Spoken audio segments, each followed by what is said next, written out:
Good morning. This is Bloomberg Daybreak Europe. I'm Preeti Gupta in London. These are the stories that set your agenda. Asia stocks and U.S. futures rebounding after yesterday's sell-off, despite Jay Powell's hawkish tone on inflation amid trade war uncertainty, dashing the market's hopes for a Fed put. Tariffs are highly likely to generate at least a temporary rise in inflation. The inflationary effects could also be more persistent. President Trump touting positive momentum in trade negotiations with Japan ahead of hosting Italian Prime Minister Giorgia Meloni in Washington today. Meanwhile, China's Xi Jinping continuing his diplomatic tour in Southeast Asia. Plus, of course, the big topic, tariffs casting a shadow over a big day for earnings. We're going to bring you results from chip maker TSMC and look ahead to the likes of Netflix, Hermes, and, of course, an ECB rate decision.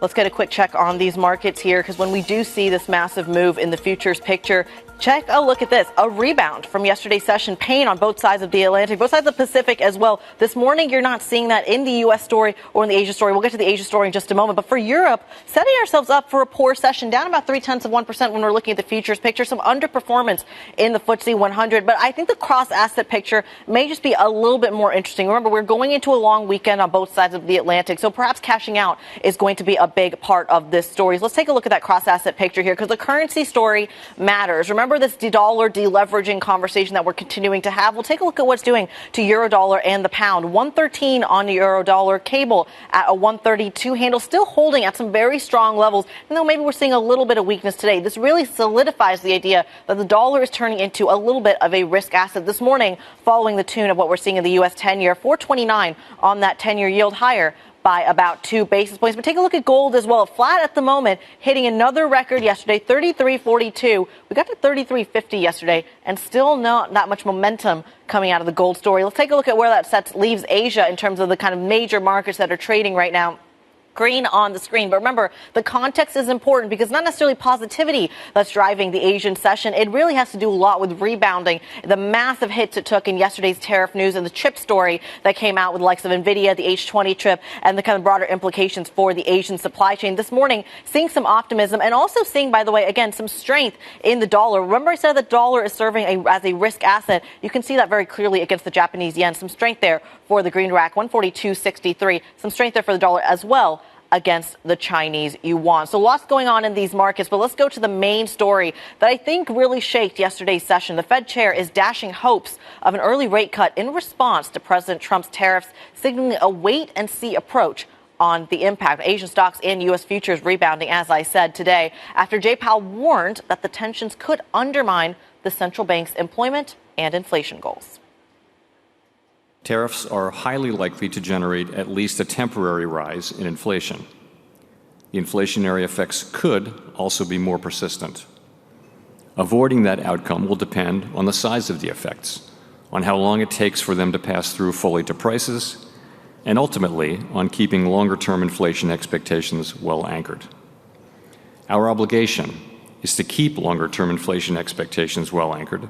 We will balance our maximum employment and price stability mandates, keeping in mind that without price stability, we cannot achieve the long periods of strong labor market conditions that benefit all Americans.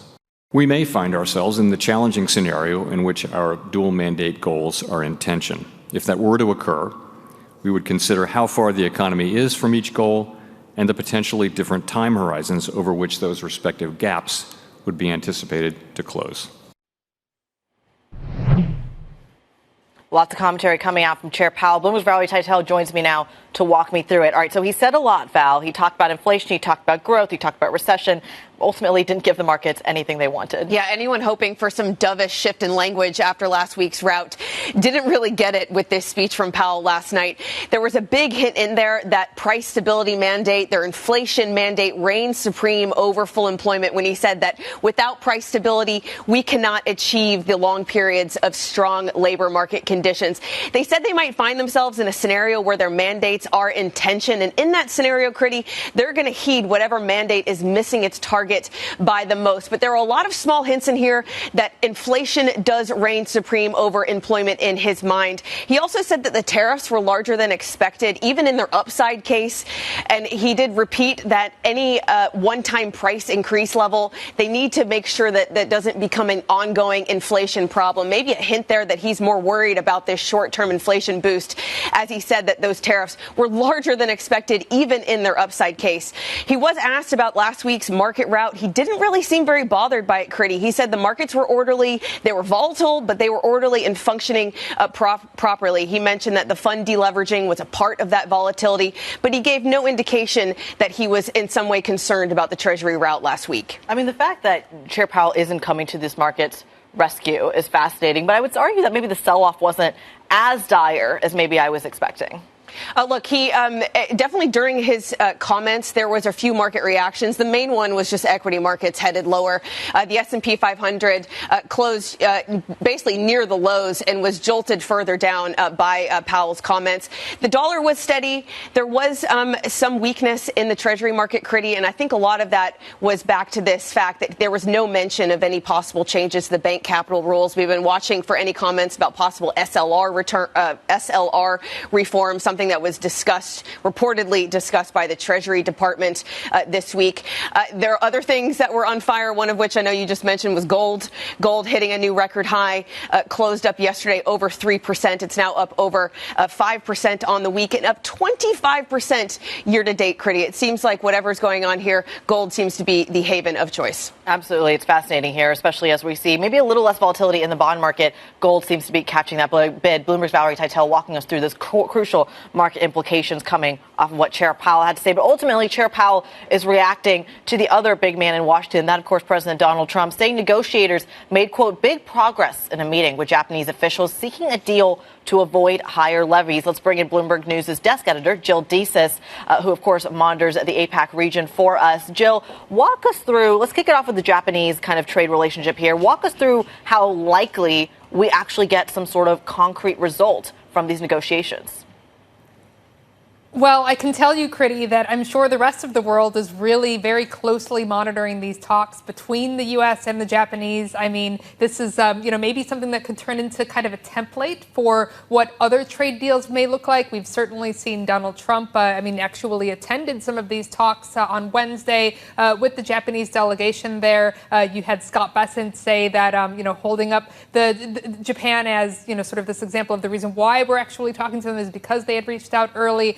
Whether something actually gets done within the next 90 days, less so now, I think we'll have to see. I mean, this certainly seemed promising in the sense that you actually do have Donald Trump coming out and saying, that they're making some progress there, but they didn't have any concrete resolutions that actually came out of these talks. You had the Japanese Prime Minister Ishida actually say, there might be some scope for him to even, maybe come to Washington. But at this point, it's all talk, still waiting on some action, still unclear exactly what Japan could ultimately agree to head off some tariffs. They've talked about potentially some commitments in the past to buying more liquefied natural gas from America. But again, still a lot in the air before, we actually see something more tangible.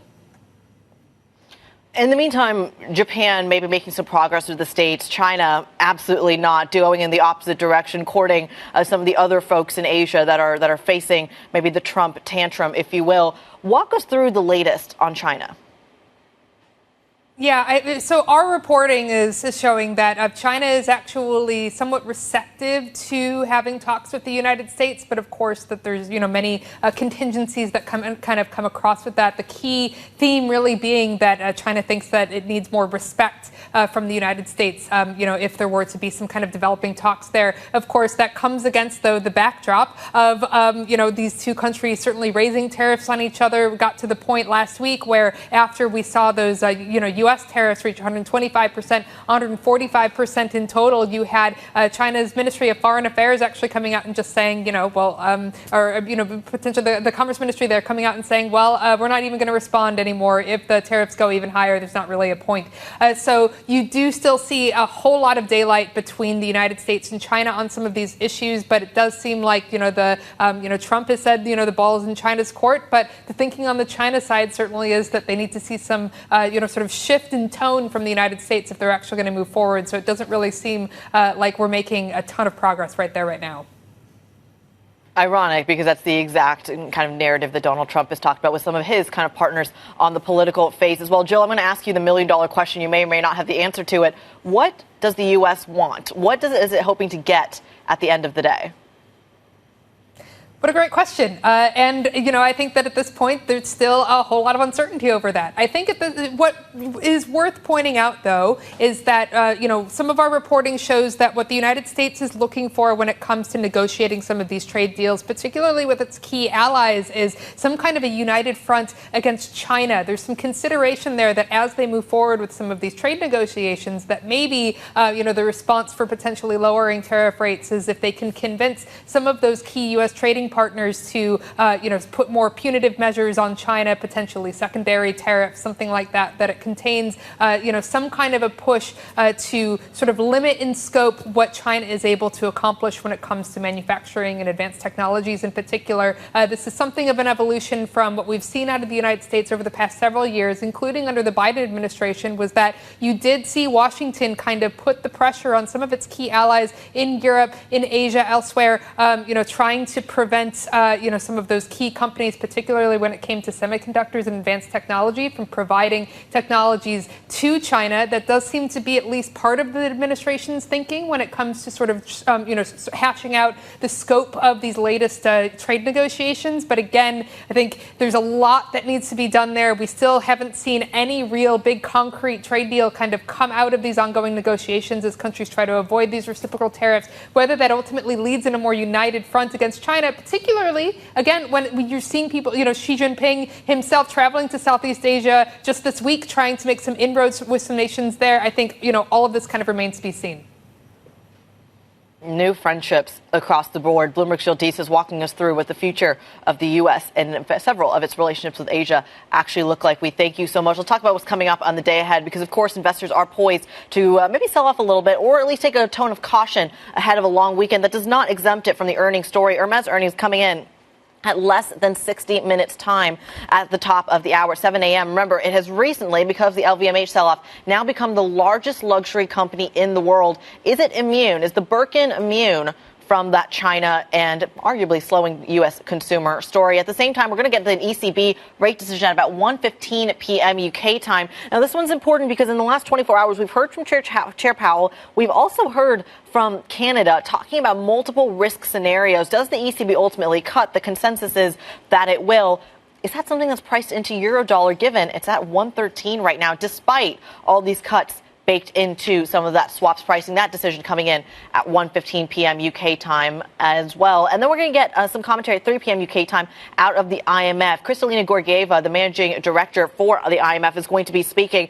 3 years ago, when we were talking about tariff concerns and supply chain concerns and these geopolitical risks, she had warned that the pain in the emerging markets may create some sort of sovereign debt crisis in that part of the world. Let's see if she sticks to that narrative, if she circles back to that narrative. Crucial conversations there in this geopolitical environment that we're dealing with. Of course, you can get a roundup of the stories you need to know to get your day going in today's edition of Daybreak. Terminal subscribers, DAYB Go is a function on your terminal. Coming up, we're going to continue the conversation on the geopolitics. Italy's Prime Minister Giorgia Meloni in Washington, tasked with negotiating EU tariffs with Donald Trump's administration. We're going to have more on what's at stake just ahead.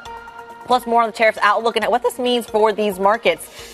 Is all calm when it comes to futures, when it comes to bonds? Is the volatility in the rearview mirror? Michael Metcalfe, head of macro strategy over at State Street Global Markets, is going to be joining the program at 6:40 a.m. UK time. Looking forward to that conversation, folks. Stick with us. This is Bloomberg.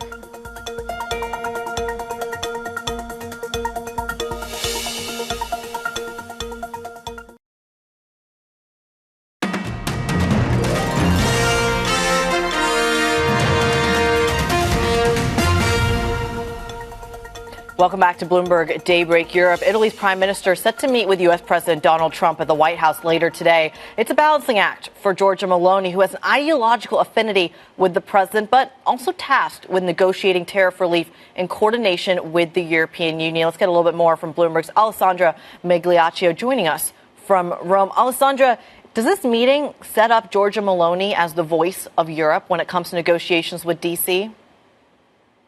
Well, good morning. Thank you. That's certainly what Giorgia Meloni hopes. She wants to be the bridge. She wants to be the voice because she has this ideological affinity with Trump that nobody else in Europe really has, except maybe Orban in Hungary. But I mean, she's one of the big Western powers.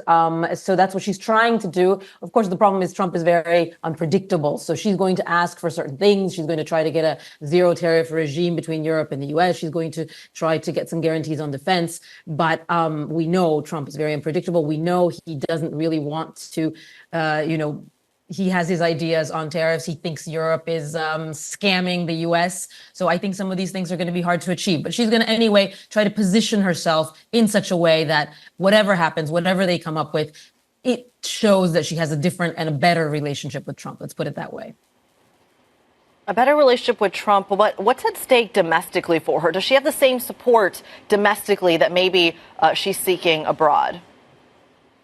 She does have a lot of support domestically, but she is head of a coalition. She doesn't have huge power the way, maybe a president would have or even Macron in France would have. So she needs to make sure that her coalition doesn't fall apart, that she doesn't make any mistakes that might allow some of the people inside her coalition, the head of the League, for example, party Salvini, to attack her. So it is a big gamble that she's taking because, as we know, we don't know how Trump will behave. He might be wonderful. He might be unpleasant. It's very hard to know for sure. And also it's a gamble within the EU because she might be upsetting the French sort of complain that, we shouldn't negotiate separately. Of course, she does have the blessing of the EU. She did speak with Ursula von der Leyen about this, but it's a gamble she's taking because if things go wrong, people will say, I told you so. People will say you shouldn't have gone. Absolutely. Bloomberg's Alessandra Migliaccio walking us through what's at stake for Giorgia Meloni when it feels like she is, as Alessandra pointed out, competing perhaps to be the voice of Europe. We'll see how those conversations go and bring you the updates right here on Bloomberg Television. In the meantime, let's talk about some other stories around the world. Iran saying nuclear talks with the United States may collapse if the Trump administration, quote, moves the goalposts. The foreign minister saying he's heard contradictory positions from the U.S. envoy Steve Witkoff since their meeting in Oman last week. Now, the U.S. is looking for a deal to prevent Iran from developing nuclear weapons in return for sanctions relief. New talks scheduled this weekend in Rome. And Harvard University has pushed back after President Donald Trump said the school should lose its tax-exempt status. And several outlets reporting that the IRS is considering the issue. This all comes as the White House seeks to pressure the university after it defied demands to change hiring amid other practices. The federal government has already said it's freezing at least $2.2 billion in multi-year grants to Harvard. We should remind our global audience that Harvard has the largest university endowment in the country, sitting at about $53 billion. So really keep an eye on those fund flows there. Coming up on the program, we're going to go from Ivy Leagues to luxury handbags and a little bit of streaming as well. We're going to dive into the key earnings in the next 24 hours. Netflix, Hermes, and American Express, all companies you want to keep an eye on today. Stick with us. This is Bloomberg.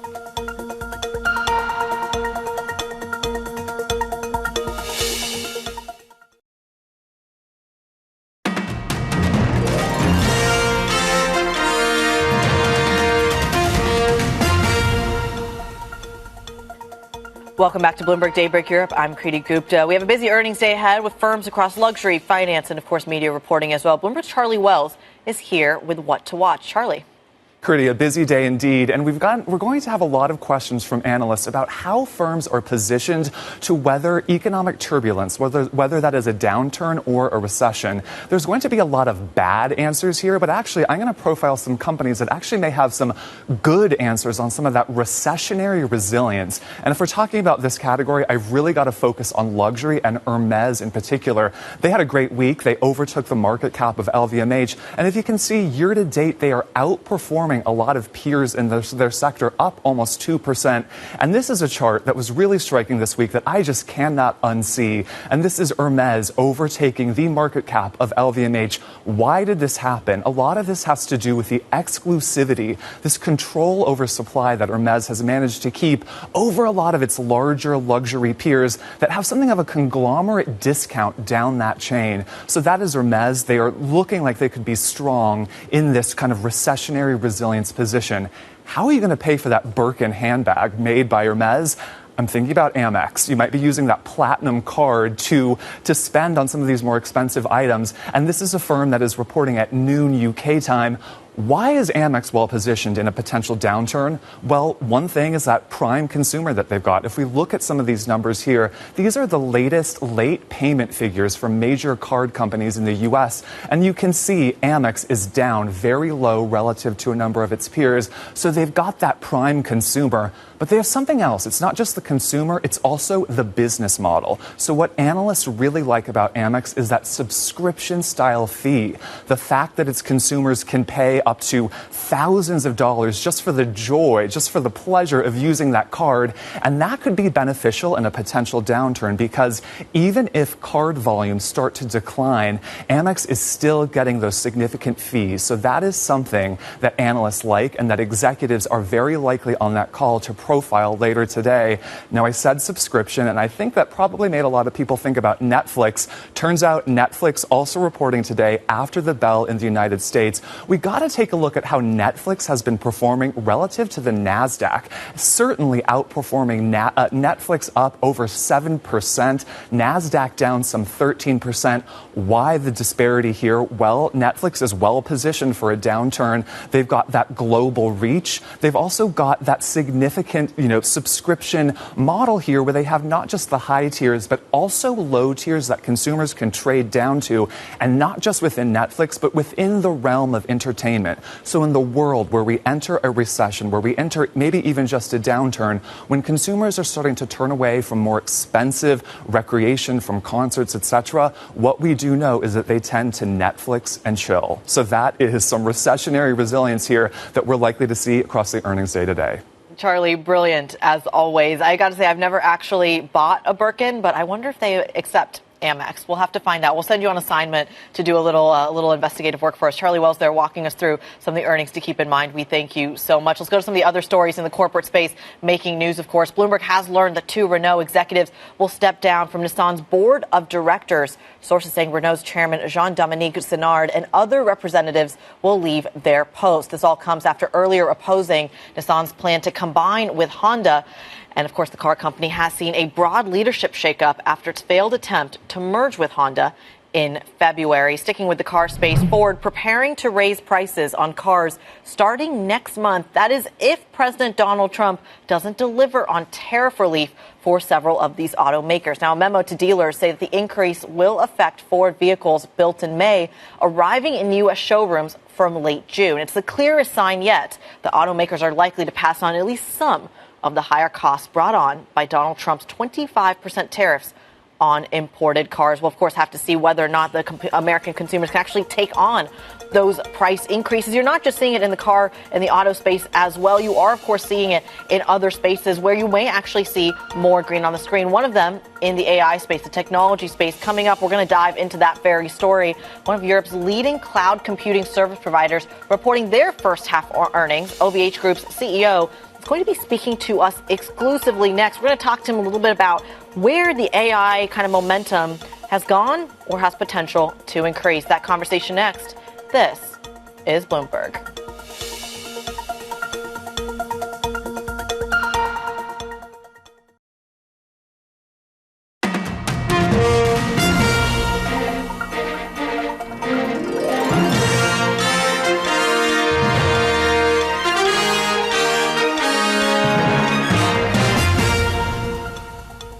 Good morning. Welcome back to Bloomberg Daybreak Europe. I'm Kriti Gupta in London. These are the stories that set your agenda. Asian stocks and U.S. futures rebounding after yesterday's sell-off, despite Jay Powell's hawkish tone on inflation. Amid that trade war uncertainty, market hopes dashed for a Fed put. Tariffs are highly likely to generate at least a temporary rise in inflation. The inflationary effects could also be more persistent. In the meantime, President Donald Trump touting positive momentum in trade negotiations with Japan ahead of hosting Italian Prime Minister Giorgia Meloni in Washington today. Meanwhile, China's Xi Jinping continuing his diplomatic tour in Southeast Asia. And of course, the big topic, all about tariffs, casting a shadow over a big day for earnings. We're going to bring you results from chipmaker TSMC crossing the wire as we speak, as we look ahead to an ECB rate decision. I'm going to get to TSMC in a moment, but let's start with Pernod Ricard, which has, of course, hit the wire as well. Third quarter organic sales dropping by 3%. The estimate there was just shy of 0.8%. So some real pain when it comes to the drink maker. We are actually seeing quite a bit of positivity when it comes to organic sales in the Americas. So I love this breakdown here. Asia and rest of world organic sales come down about 6%. Compare that to the Americas, the organic sales are up by 3%. The estimate there was actually just about flat in the U.S. So or in the Americas, I should say, broadly. So really is a tale of two regions. We're going to get more insight as we go and cover this throughout the rest of the programming, as well as ahead of the opening trade. In the meantime, let's go to another earnings story. TSMC crossing the wire as well. Net income coming in at about $361.6 billion is the figure. $346.8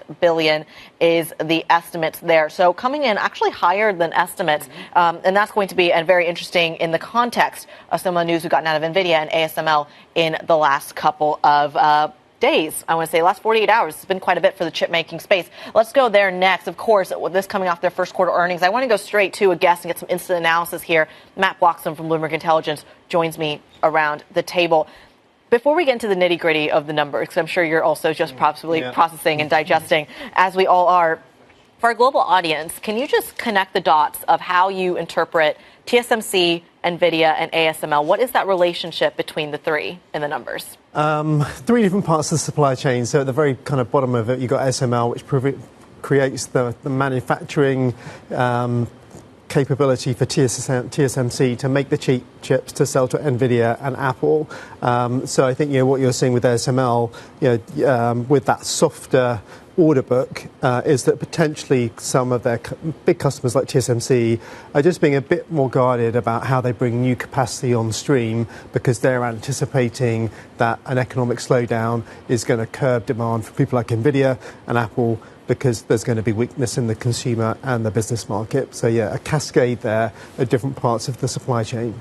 So as we speak, I'm now looking at the nitty-gritty of these numbers. The margin is coming in a little bit hot here. 58.8% is the margin. The estimate was about 58.1%. This is all coming in the context of maybe, I don't want to say a pullback, but a bit of a slowdown when it comes to the hyperscalers. Would you agree with that? Would you agree that there may be maybe not as much momentum in AI as there was, say, 6 weeks ago? I probably think in the background there probably is as much momentum, because ultimately, these big capex plans by the hyperscalers are kind of fairly fresh, and they will be building that out. I think what you're seeing is some softness in the forward anticipation that, if we do see recessionary effects, particularly in the US, but globally on the back of the trade tariffs, then that is going to temper demand over the next, say, 6 to 12 months. So it's not what's happening right now, but it's what could happen some way down the line. I think that the gross margin beating is great news, but I think what people are really focused on with TSMC today is whether they shift that full year guidance range for sales growth, which has been set historically at mid 20% year-on-year growth level. Consensus is at 26%. So if they soften that, that will be a kind of clearer indication that what they're hearing from the likes of NVIDIA and Apple is that maybe volumes aren't going to be as strong as we expected, or we're going to be more cautious about our orders, and they're going to be therefore scaling back in terms of how much capacity they're planning for. I'm going to ask you one more question here, because I feel like we're having this AI momentum conversation and this tech conversation at the same time as we're having a lot of geopolitical worries and volatility there as well. One of the big concerns in these markets is how much consumers and businesses can absorb any sort of price increases that are coming. Is this where maybe the hyperscalers win here? That any potential increases or inventory buildups in the chip space, the likes of Microsoft, Amazon, et cetera, can absorb it? They probably have the kind of balance sheets to absorb it, but I don't think they'll want to. And I think, for those guys, probably the trickle-down effects of higher input costs for their servers and the data centers is probably going to take a little while to come through. So you probably wouldn't see that come through until the second half of the year anyway, maybe into 2026. Because as you say, probably everybody, and we've been seeing this from the likes of kind of Nokia and Ericsson too, is that customers have been scrabbling to kind of increase their inventory levels ahead of the tariffs kicking in. So yeah, I think they have the ability, but they'll want to pass that on because they have the pressures to kind of deliver on their profits for their shareholders too. Matt Bloxham from Bloomberg Intelligence walking us through the chip story. TSMC, of course, as we are digesting some of the numbers. We'll see how that maybe moves some of the European chip makers. We thank you so much. Let's continue that story about the chips, the AI space, and bring in one of Europe's leading cloud computing operators, OVH Cloud, releasing first half results with adjusted EBITDA missing estimates. The company's CEO, I'm pleased to say, joins us now, Benjamin Revcolevschi, for an exclusive conversation. Benjamin, a pleasure to have you on the program. Thank you so much for making the time this morning. We were just speaking to one of our colleagues here about kind of how the geopolitical volatility impacts maybe tech momentum that we've seen in the last 6 months or so. I'm curious of your view. Yes, thank you. I'm so happy. It's a pleasure for me to be with you for our H1 results. Indeed, we have been delivering a solid first half year with 536 million euros revenue, up 10.2% year on year, and also improving the profit at 40%, adjusted EBITDA margin, and improving the free cash flow. So you're talking about the geopolitical context, and indeed, we see that we have hit in this period key milestones around sovereignty and security. We have refinanced our debt. And we have also managed to get the very high secured qualification, what we call SecNum Cloud in France, and even signed a public cloud strategic partnership in Luxembourg. So in all these geopolitical contexts and tensions that you're describing, we see that the technological shifts reinforce our conviction that truly the digital sovereignty is no more a choice. Now it's a necessity. And indeed, you've been talking about the hyperscalers previously. We are today the only European in the top 10 global cloud providers. We are the only one to be protected against extraterritorial laws, the foreign laws around the data. And this gets us that for this first half, it has driven for us business growth, as you can see, for H1, but also customer trust. And we're delivering somehow autonomy for Europe. So our focus will remain clear with these results. It's to grow, it's to innovate, and truly to provide a strong alternative for companies and private and organizations that want a secure cloud. Benjamin, give us the context then of, and you kind of mentioned this in the global context of the United States there, but one of the main themes coming out of the U.S. outside of the geopolitical volatility, we'll put that on the side, is that the hyperscalers, to your point, can invest in a very big way. They're really investing in infrastructure. It's the juiciest deals in private equity right now, and arguably real estate and logistics as well. But is the EU, our European providers, or arguably even UK providers, falling behind on that investment of scale? Where do you stand on that? Well, we have been investing for the past 25 years. Now we have 43 data centers all around the world. And we have been investing to develop public cloud offerings. Truly, now we are the European leader for cloud. And thanks to also our refinancing of our debts for the next 5 years, we have the means to continue to grow. We are the means to continue to innovate. And truly, as you mentioned, artificial intelligence is driving the cloud because there is no AI without cloud. So we'll continue to leverage this momentum and thanks to our previous investment, both in products and also in data centers, to continue to grow and innovate. So we have the means to follow and strengthen our development. Benjamin, talk to us a little bit about the adoption story, because when it comes to cloud and AI, I feel like is gaining a lot of momentum. But cloud has been in the adoption process for a lot of corporations for, I want to say, at least 10 years now, minimum. And we are still not fully even there. I think the market is still growing in terms of that adoption process. From your perspective and the clients you speak to and the partners that you work with, where's the most cloud adoption growth? Are we talking about banking, defense, or another sector? Well, it's of course you can see it broadly, but I'd like to focus on one aspect, is that indeed the large organizations have have a momentum in the past years because they are more equipped to address this migration to cloud and to take the benefits of flexibility, of scalability of cloud. So indeed, we see that in banking, we see that in retail, and what I would like to say is that the mid-sized companies, the smaller companies, are struggled more to move to cloud. So we are very well positioned to accompany both the most mature ones that have entered the cloud space, but also the mid-sized, and it can be private sector, it can be public sector, and I think the AI and data needs are driving cloud adoption strongly in the past quarter and semester and also the next years. Benjamin, a pleasure to have you on the program as always. It's a crucial time for the tech space and, of course, everything alongside it. We thank you so much. Benjamin Revcolevschi there, the CEO of OVH Group here in Europe, one of the leading cloud providers in this region. I want to stick with the tech space and bring you some of the other news in this world. OpenAI is said to be in talks to acquire Windsurf, an artificial intelligence-assisted coding tool, for about $3 billion. These systems capable of tasks like writing code based on natural language prompting. The terms of the agreement have not yet been finalized and talks are ongoing. But if successful, the deal would be OpenAI's largest acquisition to date. Now, coming up on the program, we're going to go right back to the geopolitical volatility and how you play it in this market. Michael Metcalfe, head of macro strategy over at State Street Global Markets, joins the program. Stick with us. This is Bloomberg.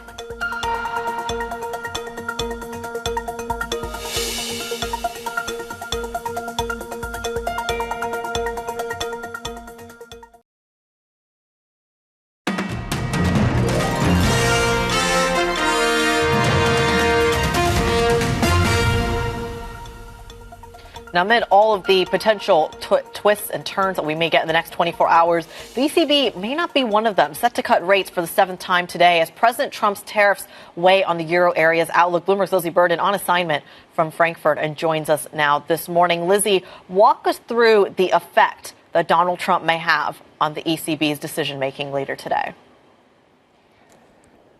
Well, Kriti, he's turned this decision from what was expected to be a nail-biter into pretty much what seems to be a no-brainer for most of the Governing Council. Because, as you say, economists expect that his tariffs are going to drive euro area inflation lower and potentially crimp growth as well. So, yes, we've had this 90-day reprieve in his 20% tariff on the EU, but the talks in Washington this week don't seem to have yielded much. And what we do know is that the EU hasn't retaliated yet. So the ECB isn't having to factor in the potentially inflationary impact of that. Now, at the last meeting, there was this big question of whether the fiscal boost to growth would outweigh the tariff threat to growth. And what we've heard from policymakers since is that the fiscal boost is long term, the tariff threat is here and now, even if they need to be vigilant about balancing the two. So what they need to deal with now is, one, this rapid rise in the euro against the dollar, and that making imports cheaper, disinflationary, making exports more expensive, buttressing the case to help growth.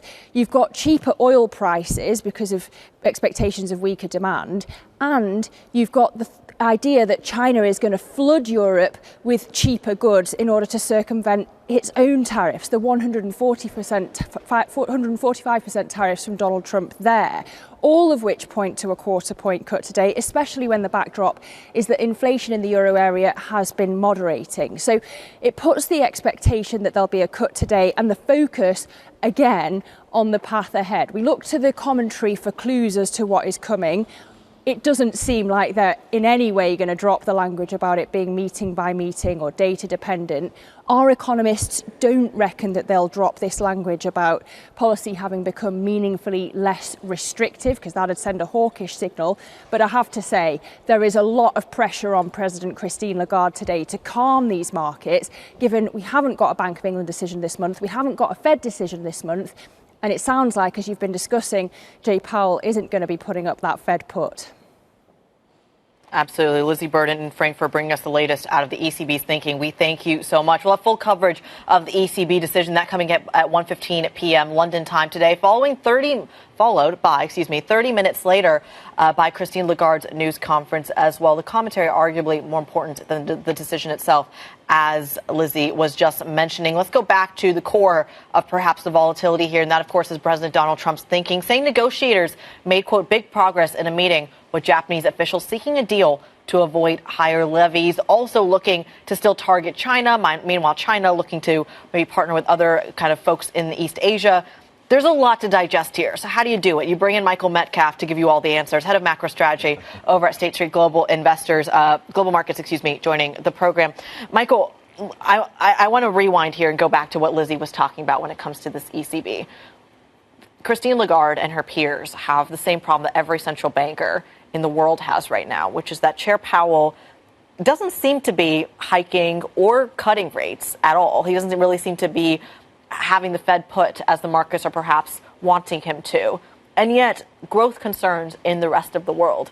Does a policy-making divergence in monetary policy have an effect on these markets? Does that matter right now? Well, look, I mean, it didn't last week. I mean, I think that one of the concerns last week was the decoupling of some of the currency moves from rate markets, actually, which I think was a sign of, really quite weak investor sentiment. But on average, yes, rate differentials really do matter. Growth differentials really do matter. It's just that we were in a bit of a panic mode last week. I think now we're moving to, slightly calmer markets so we can focus back on these differentials again. And yet the markets aren't paying attention to it. I mean, Lizzie, there was just talking about this idea that the ECB may be cutting, they may be kind of bracing for impact. Looking at euro dollar at 113 right now. The dollar is, in theory, stronger, and euro dollar is still at 113. When does this European optimism snap? Well, so we've already seen a little bit of evidence of that, actually. When we look at how investors have changed their allocations in the past month or so, investors have actually got themselves with a modest overweight in European stocks. And so far in April, actually, they've been beginning to pare that back. And so I do think that, and there actually the ECB does matter in the sense that, investors, I think, the tell from that behavior is investors are unconvinced about the European recovery because they probably need to hear eventually from the ECB that they're willing to put rates below neutral, which we haven't heard from them yet. What does that do for the Federal Reserve? Because now we're talking here about growth concerns, no affinity to have any sort of insurance rate cut, which is what Chair Powell did the first time around. There's no roadmap here. Is stagflation the base case?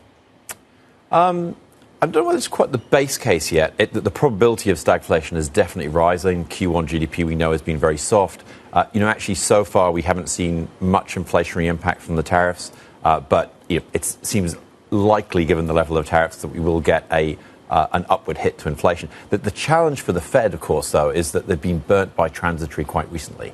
And I think they'll be watching very closely measures of inflation expectations. And, of course, the consumer measures have been quite high, whereas the market remains quite relaxed. So I think a lot will depend on who's right, the market or the consumer, in terms of what ultimately happens to inflation expectations. What's the canary in the coal mine for you? I mean, we've kind of seen markets start to stabilize just a little bit. But at what point do you say, OK, this sell-off is going to continue, the panic is going to set in, the recession is going to hit? What's that tell for you? Well, you know what, it's going back actually to your first question. The fundamentals will matter here. And look, the market is pricing in a higher probability of recession now and has maybe kind of front-run the idea that growth is slowing to some degree in the United States. So actually the tell is going to be weaker earnings announcements and confirmation that growth is really slowing and there might be a risk of recession. Because right now, a lot of that is in the softer data rather than the hard data. So what's the juiciest asset right now? What are investors not paying attention to? Well, look, you said I had all the answers. Unfortunately, this is going to be a very boring answer because no, I know. But I think right now, given the policy uncertainty, the front end of the curves is still the best place to be. Really? Yeah. So how front end? So twos, money markets, tips. Yeah, because you wouldn't go to the belly. Right now, I think ultimately, we are in a bit of a slowdown. I don't think investors are fully positioned for it yet. And also as well, I think there's a lot of room, particularly in the United States, for policy to become a lot more accommodative. Oh, interesting. Eventually. So how? I'll wrap it up with this one question, then we'll put you out of your misery if we can. I'm curious then about this kind of idea of what is actually driving the recent sell-off that we've seen, because there's been a narrative in this market that at the end of the day you're just deleveraging an overweight America position that has been there for over 2 years, frankly, yes. from the positioning. Is it that, or is it a fundamental change in the credibility of America, or is it simply just going back to neutral positioning? Yeah, look, and again, because we track investor flows, we can answer that question with a reasonable amount of precision. And actually, what we've seen basically is a move back to benchmark. We've seen it in the dollar particularly, and dollar holdings are actually now neutral. And so we're actually at that really interesting pivot point now where investors decide to go underweight or not. So far, they're showing no signs of going underweight. So I would say right now, the answer to that question is that it's back to benchmark. And then we'll see what happens next as to whether policy uncertainty or the recession, whether either of those two things can alleviate. It's like going back to the drawing board, literally, when it comes to investor portfolios. Michael Metcalfe, head of macro strategy over at State Street Global Markets, joining us this morning, trying to make sense of the chaos that we see. We thank you so much. Plenty more coming up as we set you up for the European Open. Stick with us. This is Bloomberg.